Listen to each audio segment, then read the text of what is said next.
Hi, I'm Yuri, And I'm Ina. and this is Podcast Uncensored. Поїхали!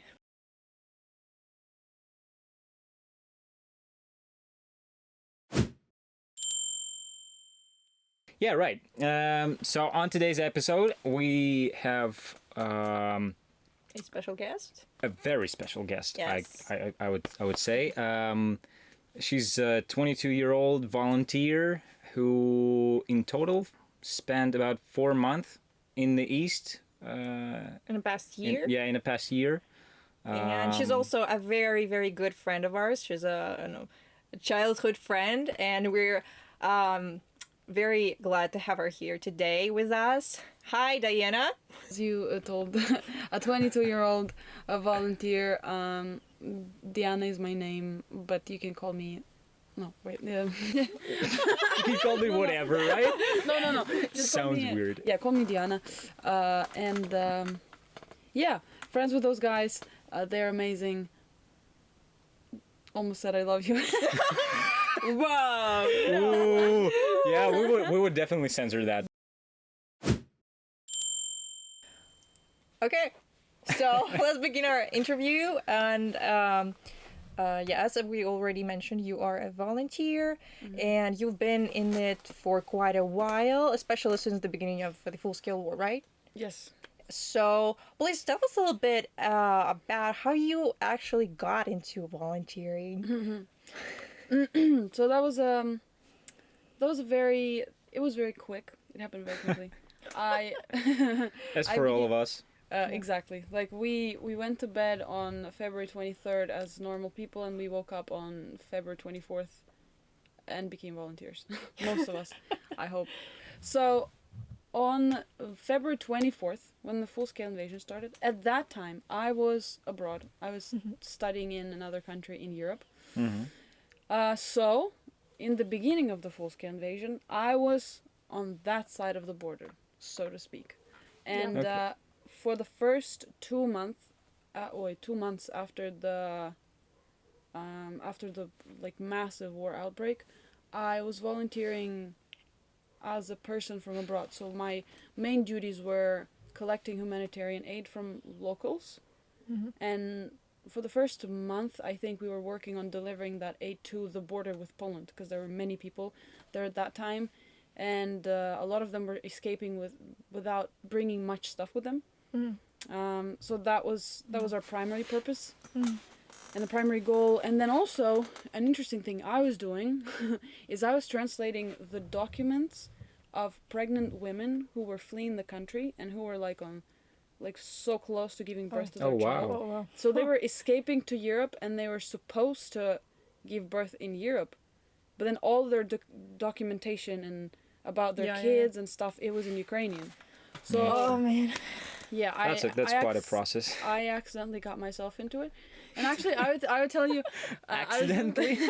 yeah, because somebody was like, Elaborate. Yeah, we created like a group chat on Facebook with all the Ukrainian students, and so they were like throwing some stuff. We're like, can you help with this? Can you help with that? And then one girl asked, like, can somebody translate these documents? She's like a pregnant woman. She's fleeing the country. She's going to the Netherlands, and she needs them to be translated.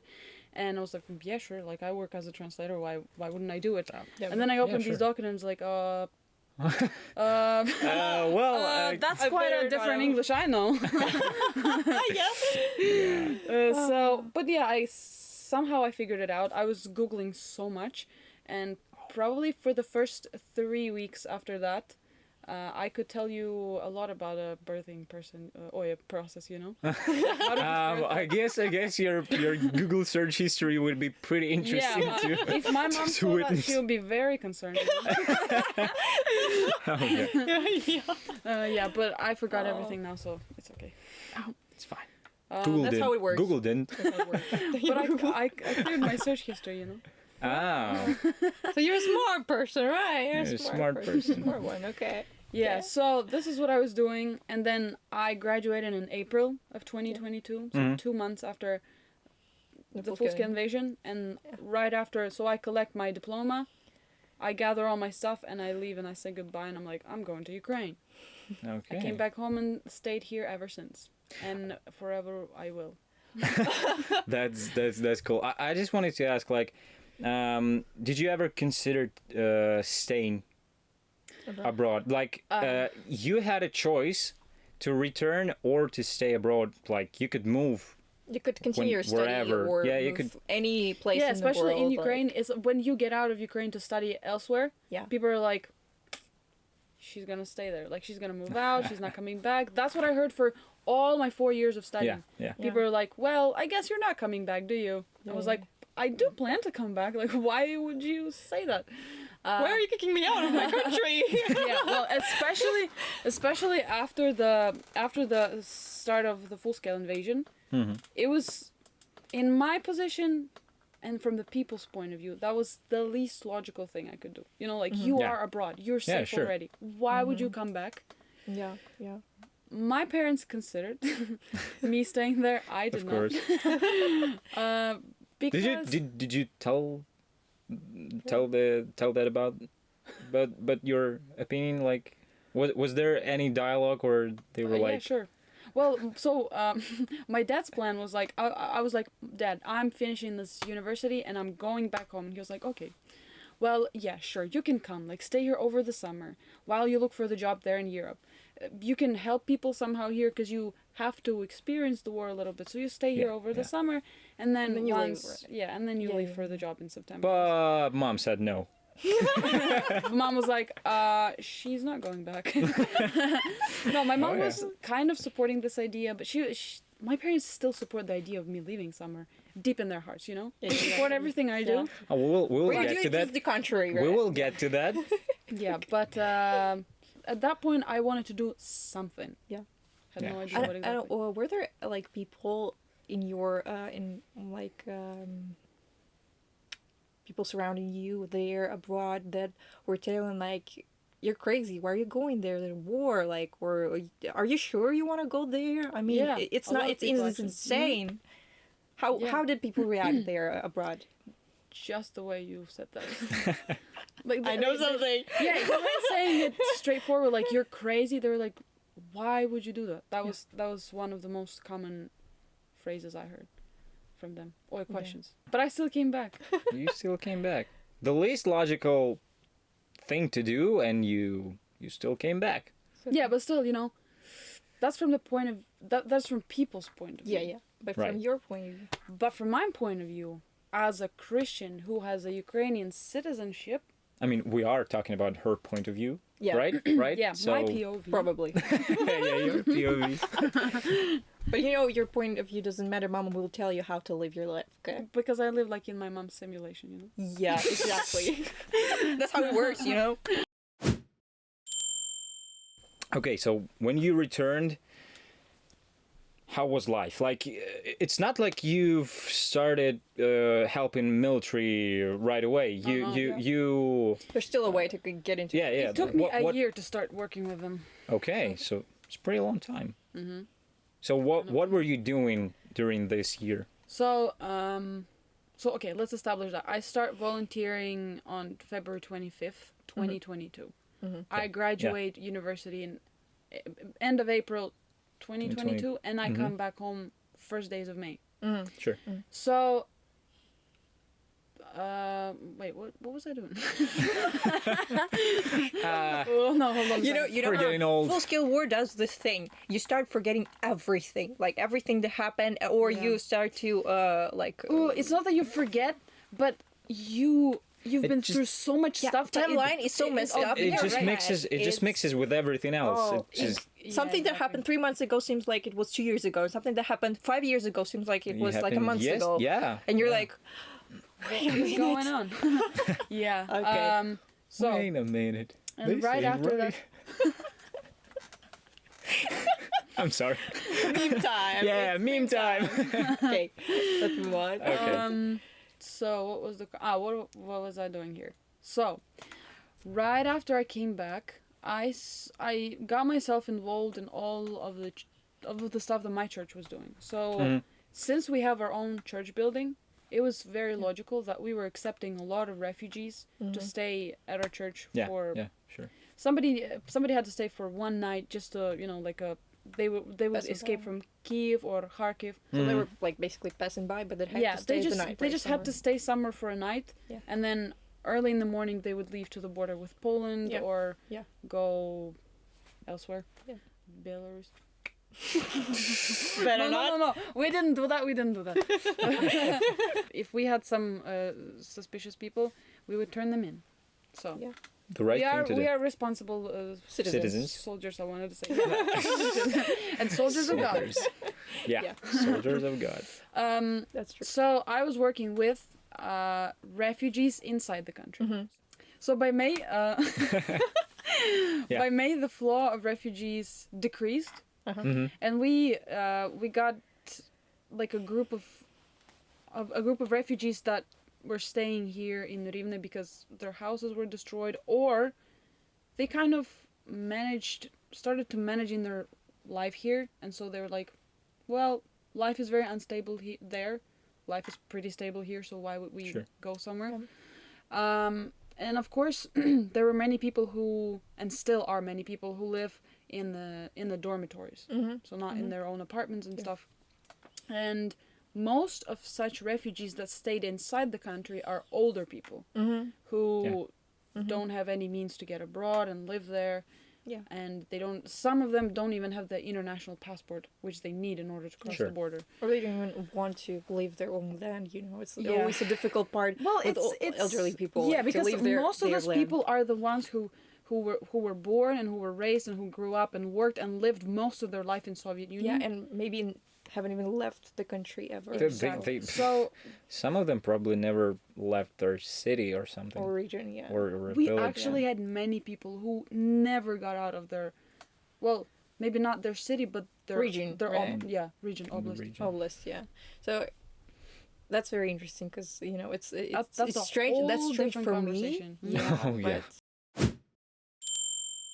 I guess we should then move on. Let's move to the point where we're getting closer to you starting to work with military. And if you're interested about the topic, please write down in the comments so we could see it and actually make an episode. We'll make a whole episode if you're interested.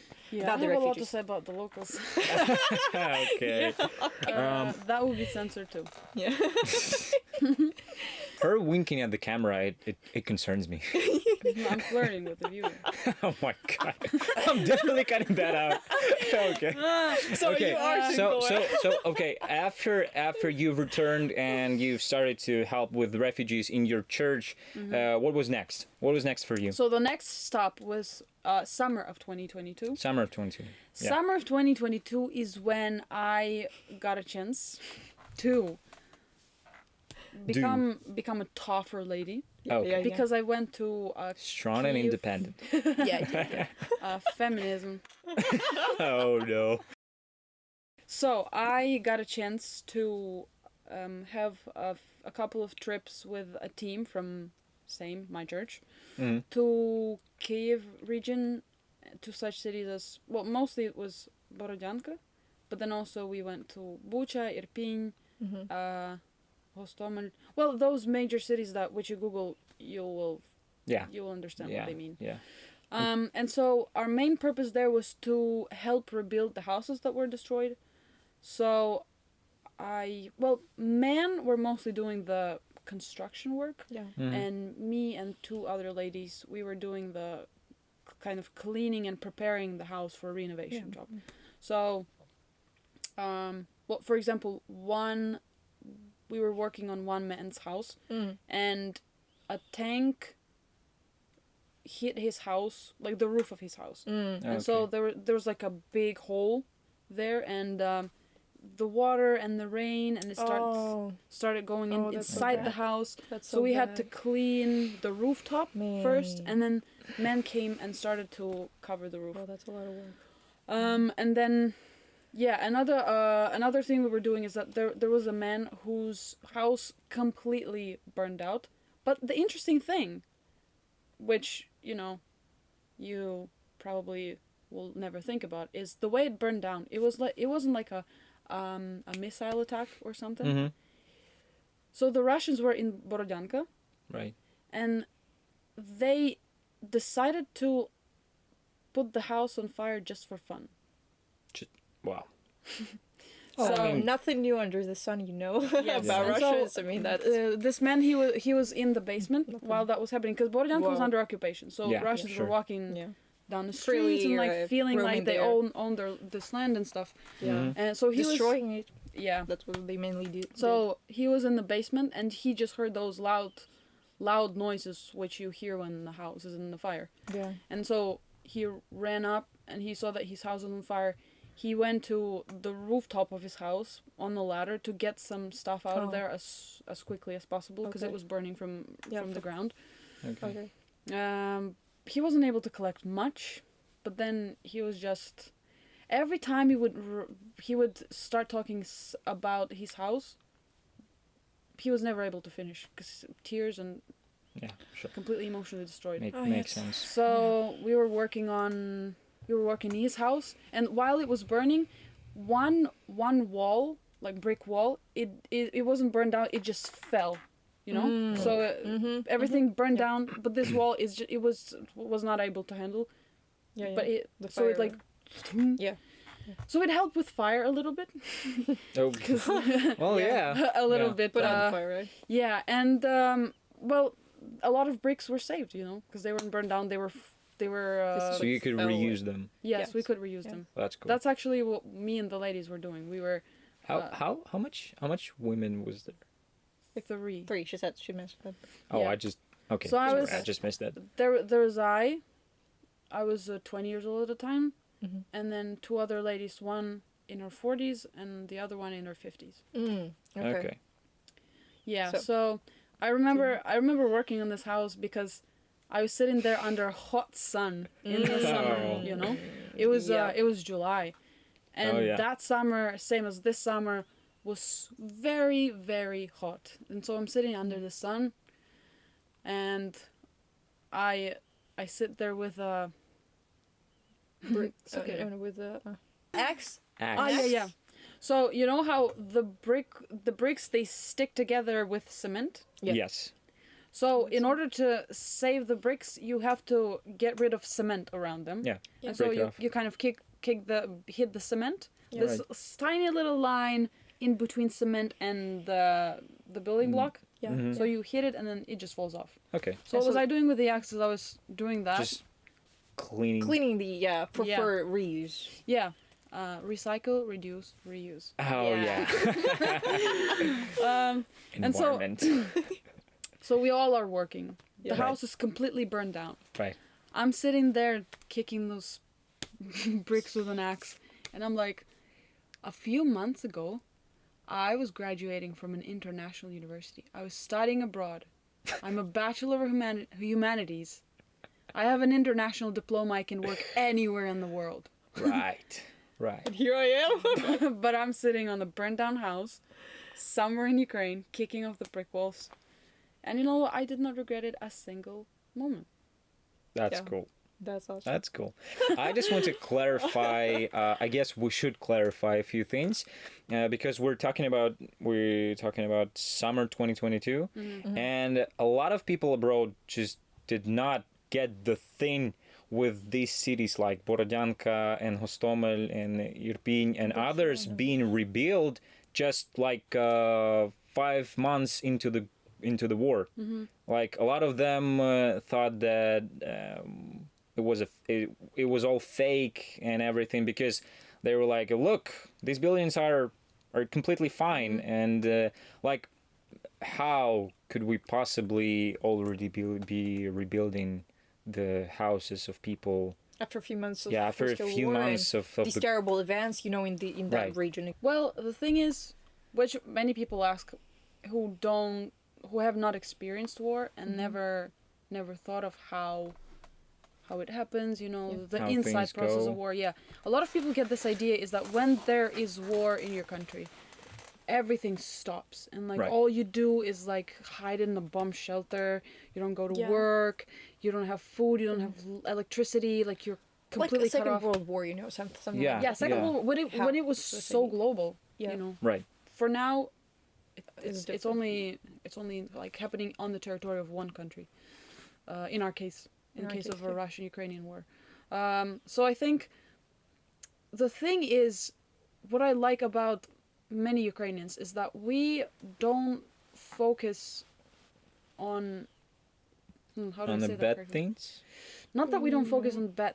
Yeah, you could say it that way, because like, okay, those cities were in a harsh reality for a For quite some time. for a while, yes, but then they are liberated now, and there are people who live there and who will live there, And they And want to who- come back and 'cause- they they who need a roof on above their head. yeah, and so they need conditions. Yeah. Right. They need, so like, we think about the people who are alive. Yeah. We think about working on the future, not thinking and grieving all of the time about our past. Right. we So have like time for that as well, but it's not all of the time.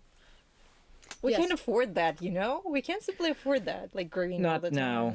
Yeah, not now. That's the harsh reality we Of the live war, in right yes. now. That You gotta keep living. we There's gotta- no way around it. gotta keep moving forward, Yeah, at least until we win.